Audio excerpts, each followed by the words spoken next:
जब आज make in India की गूंज पूरी दुनिया सुन रही है, तो हमें उस काले दौर को नहीं भूलना चाहिए जब कांग्रेस की नीतियों ने भारत के औद्योगिक सपनों को कुचला था।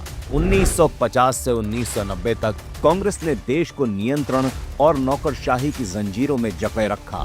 कांग्रेस का एक ही मंत्र था, सब कुछ सरकार करेगी, लेकिन उसमें भी नाकाम रही। नतीजा ये रहा कि निजी उद्योग हाशिए पर चले गए। लाइसेंस परमिट राज, उद्योगपति इनोवेशन छोड़ सरकारी बाबुओं के चक्कर काटते रहे। लाल फीताशाही ने भारत की औद्योगिक आत्मा को जकड़ लिया, जिसके कारण निजी क्षेत्र को मौका ही नहीं मिला। हमारे उत्पाद वैश्विक बाजार में पिछड़ गए, देश की कमाई घटी, विदेशी मुद्रा भंडार बार बार खाली हुआ और फिर आया 1991 का वो भयंकर आर्थिक संकट, जब भारत के पास तेल खरीदने तक के पैसे नहीं बचे थे।